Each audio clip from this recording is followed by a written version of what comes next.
Hey everyone, this is Michelle Cordero from Athlete Remedy, and I want to welcome you to today's episode.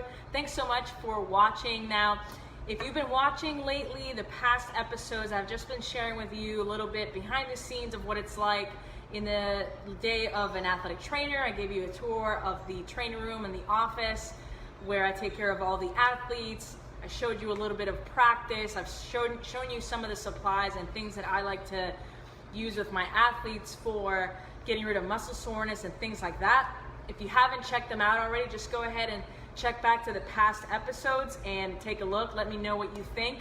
Now, today I just want to talk about the importance of rest, especially when you're coming back from an injury. Now, I think we can all agree that having adequate rest is extremely important, especially if you're an athlete. No matter what level you are participating at, rest and getting sleep is vital, right? It's going to affect your performance, it's going to affect your mood, it's going to affect your hydration level. But I think this is often something that is kind of overlooked or maybe taken for granted when you're coming off of an injury. And let me explain. Now, I know that in the competitive spirit, right, of sports, you want to get back, you want to train hard. You know, if you've got to miss some practices or games due to an injury, you can't wait to get back, right? Now, if you're a sports mom or a sports dad, you know what I'm talking about. No kid likes to miss practice. Certainly no kid likes to miss a game. And I totally understand. I was the same way.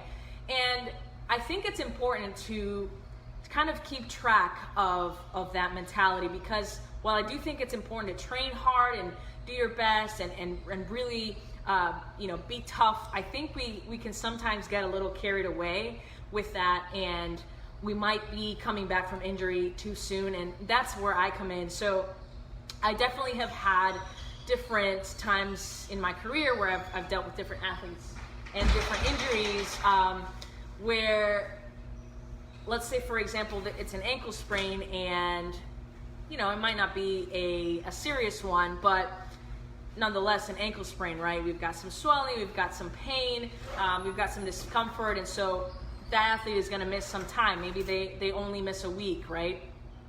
However, it's important to really, for me, to evaluate that and make sure that they're not coming back too soon. And now I know a lot of people kind of brush off, oh, it's just an ankle sprain, walk it off, it's fine. But there's such a big difference between being able to walk correctly versus, running versus cutting and changing direction. That changes the whole dynamic. And so it's my job, actually, as an athletic trainer, to make sure I put the athletes to the test, right? And make sure that they're able to do all of those things that mimic sports, so that I know that I'm not putting them back on the field or court in a vulnerable state, which can cause re-injury, right? Now, let me put it to you this way. If somebody gets hit in the head, right, and now we're dealing with a concussion, it could be a mild concussion or a serious one, it doesn't matter. So let's take the mild concussion, for example. Somebody gets hit in the head, they have some of the symptoms, but a couple of days later, they might be feeling better. Now, they're able to run, they're able to do different activities without having their symptoms come back. Great. 3 days later, this might be a point where a lot of people think, okay, good, he's fine, she's fine. However, it's important to note that without enough rest time, especially with the brain, because we can't see it, you run into the possibility of coming back too soon. And now when we're dealing with a head injury, you can come across what's called second impact syndrome, which I won't go too much into concussions in this video.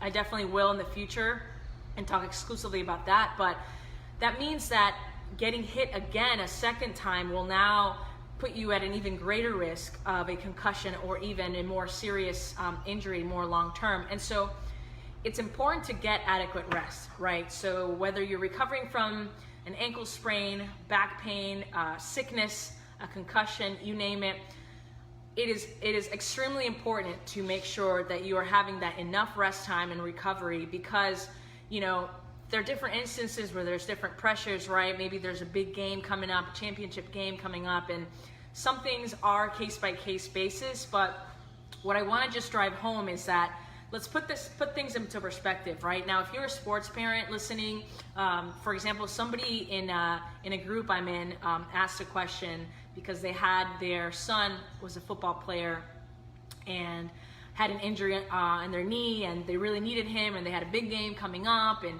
I think they had gotten stitches and into this nasty cut on their knee, and they were wondering, would it be okay to play or not? And now, again, it's a case-by-case basis sometimes, but I think it's important to note that, we already have this mentality, right, to kind of just go and toughen up and just tape it up and you're fine. And while I agree that there's definitely instances where we can kind of push the envelope a little bit, take a moment, take a step back, just kind of assess the situation and really put into perspective, the safety of the athlete. Oftentimes I have to play the bad guy and I have to be the one to step in and say, you know what, it's not worth it. This is going to be worse. This game does not really mean anything. Let's focus on getting better and then really being able to be healthy and play in the following game, because that's the one that counts, for example.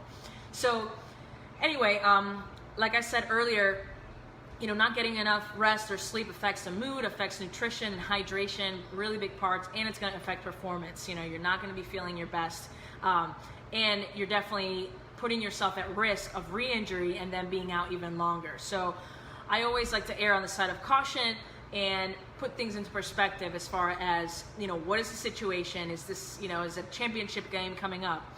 Is it a safe situation for them to go back and play? Can we do something to minimize the risk? Can we tape it? Can we put a brace on it? Is it really actually a safe thing to do? I think these are all questions that we need to ask, but we also need to emphasize that along the journey of an athlete, especially a young athlete when they're in development and they're still growing and developing their bodies, we need to make sure that they're getting enough rest, enough sleep, eating well, and hydrating well. Okay, so that's all I got for today. Drop me a like if you like this video. Leave me a comment below and let me know what you think, and let me know what else you want me to talk about. I'm going to be coming up with some more topics. We're going to be talking about concussions and how to recognize different signs and symptoms. We're going to be talking about different protocols and how you should handle concussions, especially for returning to play, as well as I'm going to be doing some tutorials as far as taping for different injuries, different rehab methods and things for pain, so stay tuned. Go ahead and follow the journey on Athlete Remedy, and I'd love for you to come join the private group. You can search for Athlete Remedy Community, where we've got a nice growing group of sports parents there, just talking about injuries, and I'm really here to serve you and answer your questions, help you on your journey as you're raising your young athlete. So I hope everybody has an incredible night tonight. Go ahead and share this video if you find it helpful. Take a look at the other ones that we've been doing this past week, and I do these every single day, so I will see you tomorrow. Have a great night.